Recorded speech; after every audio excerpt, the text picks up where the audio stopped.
Hello everybody, this is T and I'm back with another video. Good morning, praying all is well.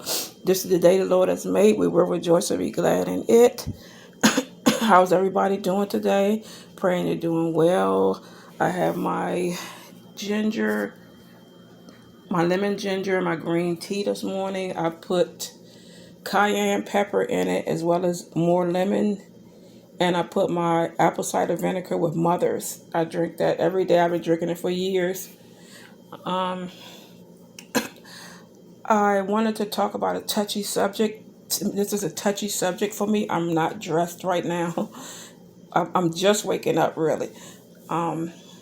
This is a real touchy subject, and it's a testimony for me about what happened to me and how I became considered disabled. First of all,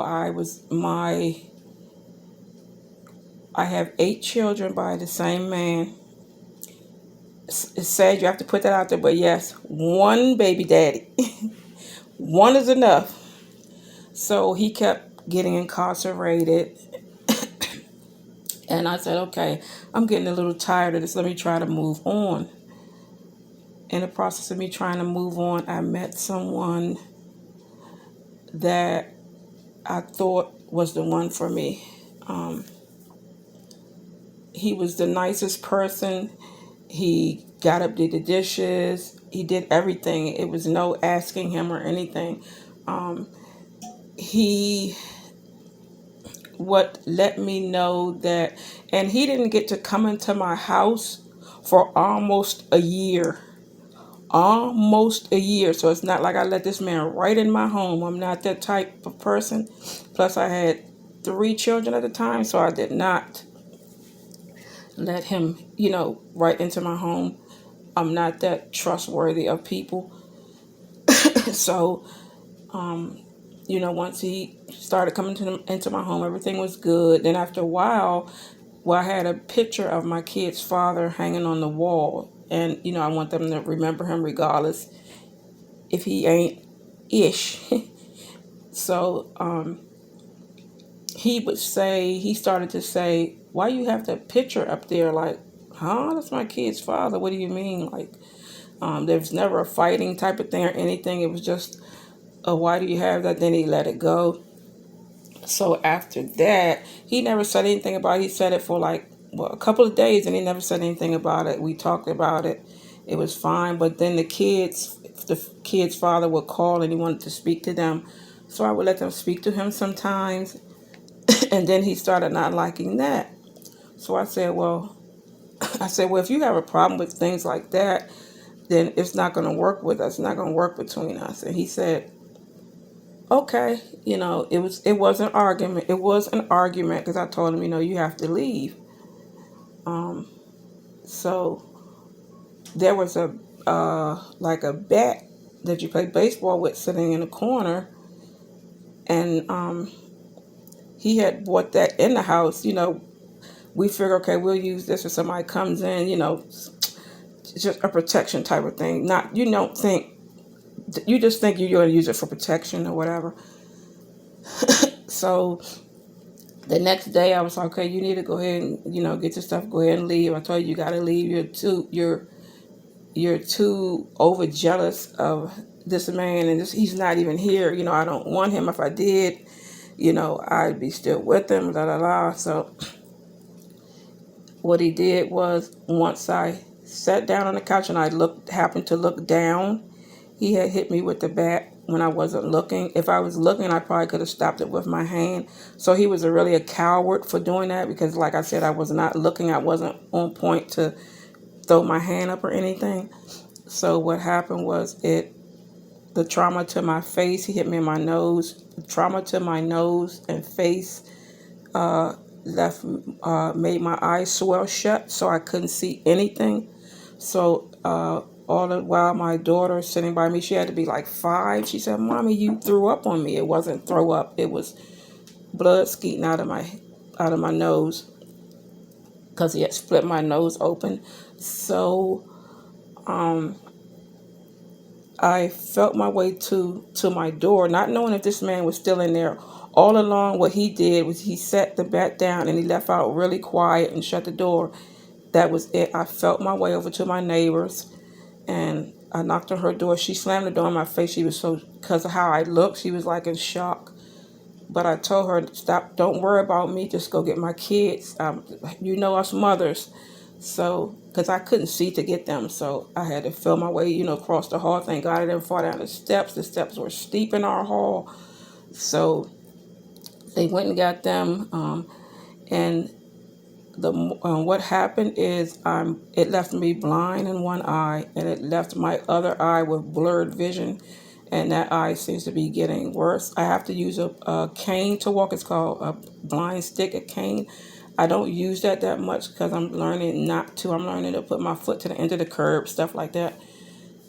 A lot you learn your way of your house. You learn certain things. I have a walker that I also have to use because I did a lot of walking up steep hills all my life just to keep my weight down. It ruined my hips and it ruined my legs. So that's why I have to walk with a walker. I also have a wheelchair sometimes when my hips don't want to work. They'll go different ways. So I fall easy. I just fell last week, had the worst bruise ever in life. So I had to go get an x-ray for that. Coming out, nothing was broken, but the bruise is going away now. So that's how I basically became disabled. But he is he hit me that one time. Matter of fact, he never put his hand on me except that one time when he hit me with that bat. I made sure this man went to jail. He's in jail for life. He's not coming out. Attempted murder. So, women, please be careful who you have around your kids, who you let in your home. It was a year before I let this man come in, and sometimes a year isn't even enough.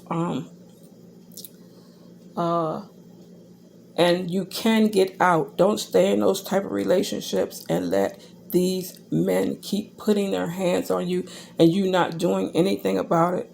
There are resources out there that will help you get away from these men and women, regardless if it's a man being abused or a woman. You can get out. You don't have to stay in that. There are places you can go, and I understand some don't want to leave because it's their home and it's what and paid for. They don't want to leave their home, but your life is more important than your kids, a lot, especially if there are kids involved. You guys' lives are more important. You have to do what you have to do. And I pray that this story helps someone. And I really just pray this story helps someone. I really, really pray that someone listens to this and says, wow, it happened to her once. And she made sure he was gone. I made sure this man couldn't hurt anybody else. Nobody. So that's what I wanted to talk about this morning. And I'm about to make my French toast. And I'm going to be vlogging that. And I'm about to do that once I'm done this. I just wanted everybody to know how I became disabled. I don't consider myself disabled, but I know I'm disabled. God is good. He's been good to me. I'm still here. He's not through with me yet. Thank God. I still have a little sight. Thank God.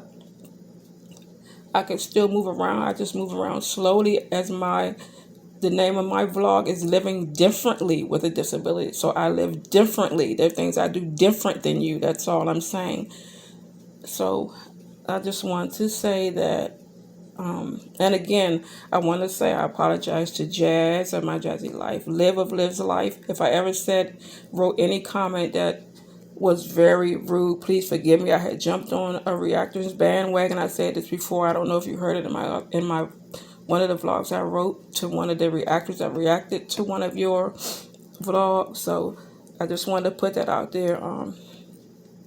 And I just want to say I love my subscribers. I thank you for subscribing. I even thank those who have not subscribed, but they're back there in those bushes watching anyway. I appreciate you.